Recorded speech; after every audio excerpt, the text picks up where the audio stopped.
Salut, salut, salut. Je vous présente les personnages de l'histoire. Assalam. Il s'appelle Malik, le père de l'histoire. Assalam. Il s'appelle Suleiman, l'enfant de Malik. Papa, c'est vrai que Dieu est plus grand que tout. Oui mon fils, Allah est plus grand que tout ce que tu peux imaginer. On dit souvent Allah ou Akbar, tu sais ce que ça veut dire. Que Dieu est le plus grand. Exactement, mais ce n'est pas juste un mot qu'on répète. C'est une vérité immense. Tu veux que je te raconte pourquoi on dit cela?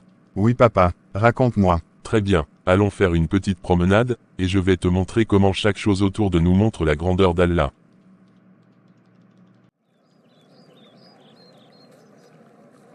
Regarde ces arbres, mon fils. Vois-tu comment ils se dressent vers le ciel? Oui, ils sont très grands. Et pourtant, ils sont tous sortis d'une petite graine, qu'on ne voit même pas bien avec les yeux. Dis-moi, qui a donné à cette graine le pouvoir de devenir un arbre immense? C'est Allah. Exactement, Allah a mis dans chaque graine un secret. Il a dit dans le Coran, c'est Allah qui fend la graine et le noyau, Surat Al-An'am, 6/95. Cela veut dire qu'Allah fait jaillir la vie de l'endroit le plus caché. Est-ce que tu pourrais faire ça toi? Non, je ne saurais même pas quoi faire. Et moi non plus, même les plus grands savants ne peuvent pas créer une seule feuille vivante. Ils peuvent copier, mais ils ne peuvent pas créer à partir de rien. Waouh, c'est incroyable. Tu sais, chaque chose que tu vois est un signe. Le soleil là-haut, la lune, les étoiles, ton cœur qui bat, tout cela est créé par Allah.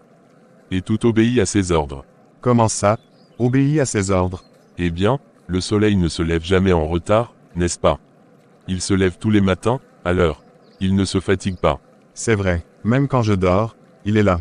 Voilà, Allah dit dans le Coran, le soleil ne peut rattraper la lune, ni la nuit devancer le jour. Chacun vogue dans une orbite. Surat Yasin, 36/40, tout cela est réglé avec une précision que même les horloges ne peuvent égaler. C'est comme une grande machine. Oui, mais même plus parfait qu'une machine. Parce qu'une machine peut tomber en panne. Mais les lois d'Allah ne tombent jamais en panne. Et tout cela, sans qu'il ait besoin de surveiller tout le temps, comme un ouvrier. Allah dit, soit, et la chose est. Mais papa, comment Dieu peut être partout? Il est très loin? Allah est au-dessus de tout, sur son trône, mais il sait tout, il entend tout, il voit tout. Ce n'est pas comme nous. Il n'est pas limité par le temps ou l'espace. Dans le Coran, Allah dit, il n'y a rien qui lui ressemble, et il est l'audient, le clairvoyant. Surat Ar-Shura, 42/11. Donc même quand je suis seul dans ma chambre, il me voit? Oui, même si tu parles tout bas dans ton cœur, il t'entend. Et il sait ce que tu ressens. C'est pour ça qu'on doit l'aimer, l'invoquer, et lui faire confiance. C'est un peu effrayant aussi. C'est vrai, mais ce n'est pas pour faire peur. C'est pour que tu sois rassuré. Même quand tout le monde t'oublie, Allah est avec toi. Tu peux toujours lui parler. Et tu sais ce qu'il aime. Qu'on lui parle? Oui, et qu'on lui demande tout ce qu'on veut. Même une chaussure si elle se casse. Même un jouet perdu. Même de la force quand tu as peur. Parce qu'il est proche. Il est vraiment gentil alors. Plus que tu ne peux l'imaginer. Allah dit, et mon châtiment, j'en touche qui je veux, mais ma miséricorde embrasse toutes choses, Surat Al-Araf, 7/156. Mais alors pourquoi des gens souffrent? Bonne question, mon fils. Parfois, Allah teste les gens. Il voit qui reste patient, qui fait confiance. Et souvent, les épreuves cachent un bien qu'on ne comprend pas tout de suite. Comme quand une maman donne un médicament amer à son enfant. Ce n'est pas pour le faire souffrir, mais pour le guérir. C'est vrai. Moi, je déteste le sirop, mais après je vais mieux. Voilà, Allah sait ce que nous ignorons. Et parfois, il nous rapproche de lui par les épreuves. Il dit, peut-être que vous détestez une chose alors qu'elle est un bien pour vous, Surat Al-Baqarah, 2/216. Donc même quand je ne comprends pas, je dois lui faire confiance. Exactement, parce qu'il est Alim, celui qui sait tout. Et aussi Ar-Rahman, le tout miséricordieux. Papa, est-ce que Allah m'aime? Bien sûr, il t'a créé, il te donne chaque souffle, il t'a donné une maman et un papa qui t'aiment, des yeux pour voir, un cœur pour ressentir, et si tu l'aimes, il t'aimera encore plus. Et comment je peux montrer que je l'aime?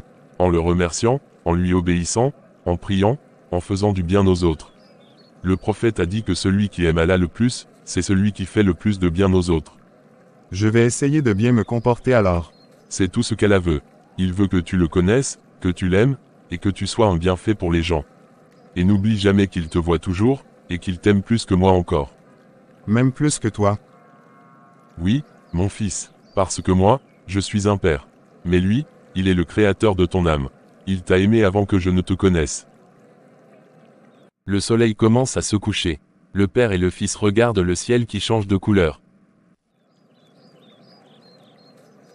Papa, regarde comme le ciel est beau.